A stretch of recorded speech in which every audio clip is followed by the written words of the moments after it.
second Trump term, China has made bigger strides. Donald Trump entered the Republican primary contest for president.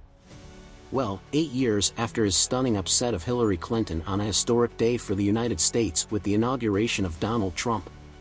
Let's take you live to Washington, D.C. The start of the new era of power in the United States of America with Donald Trump has affected the Russian Federation the most immediately after Donald Trump was sworn in to take office. Russian President Vladimir Putin picked up the telephone and met with Chinese leader Xi Jinping. Few details were shared about the scope of the meeting, but it is speculated what the two discussed.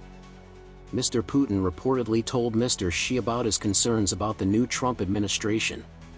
Mr. Xi, for his part, has been as neutral as he can be lately.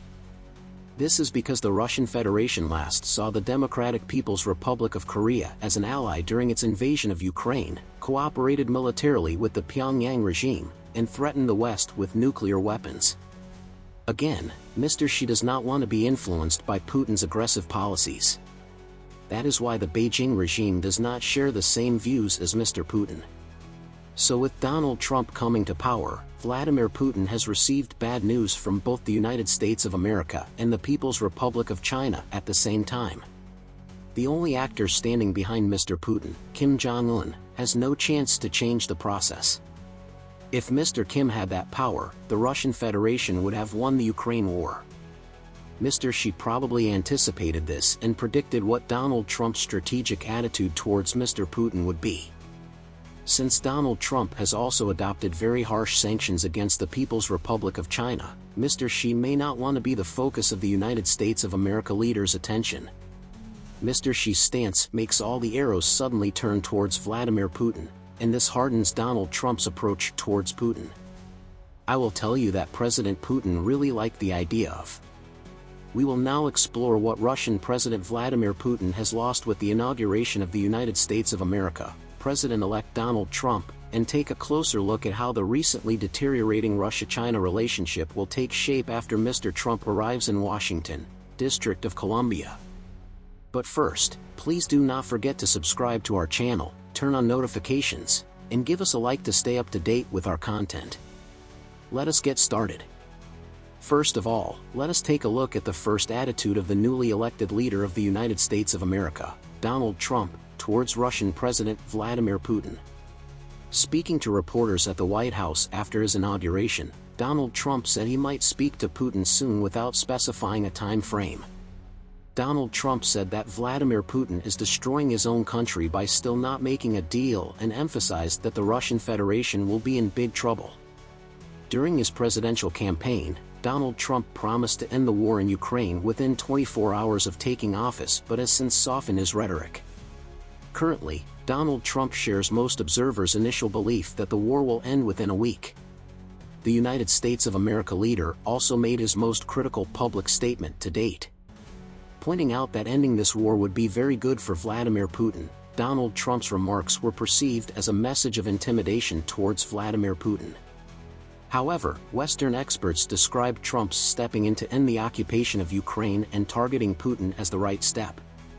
Alongside right-wing figures such as Hungarian Prime Minister Viktor Orbán, Trump has mostly avoided face-to-face meetings or regular telephone calls with Putin in an effort to isolate him diplomatically. Now, the United States of America leader's assessments that he will make contact have significantly raised hopes for an end to the war. Some Russians are probably appreciative of these efforts. After all, Moscow has spent hundreds of billions of dollars on the war, lost an estimated 700,000 troops, and lost access to key European gas markets as well as Western financial systems. These factors have weakened the ruble and made Russia's neighbors nervous. The Kremlin also spends about 40% of its budget on defense and struggles with high inflation, despite interest rates above 20%. For all these reasons, an end to the war would also bring significant relief to the Russian economy.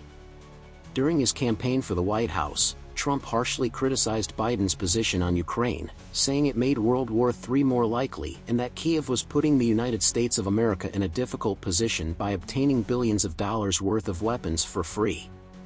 We have never been closer to World War III than we are today under Joe Biden. Now the United States of America leader seems to have a chance to resolve this crisis. But can Donald Trump really end this war? Allies thought that Trump had not actually endorsed a specific peace plan, including how to convince Russian President Vladimir Putin and Ukrainian President Volodymyr Zelensky to sit down at the same table and negotiate. While advisors were offering ideas, only the president-elect, in consultation with his key aides, was planning to decide how to handle the delicate and high-stakes diplomacy. Anyone in Trump's circle, no matter how senior, who claimed to have a different view or a more detailed perspective on his plans for Ukraine either did not know what he was talking about or assumed that he would delay his own decisions on national security issues, especially such a central one, until the last minute.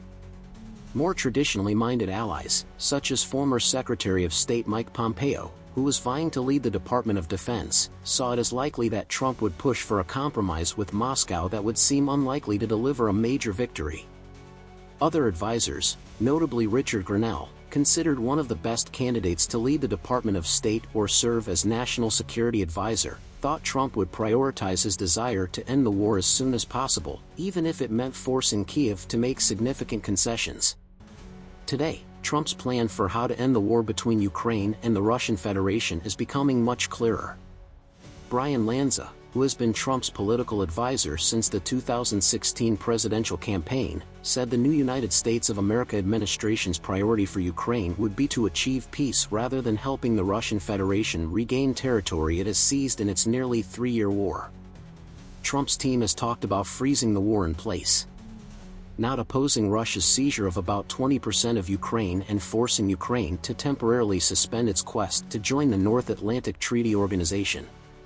Thanks and stay tuned for more updates on this evolving issue.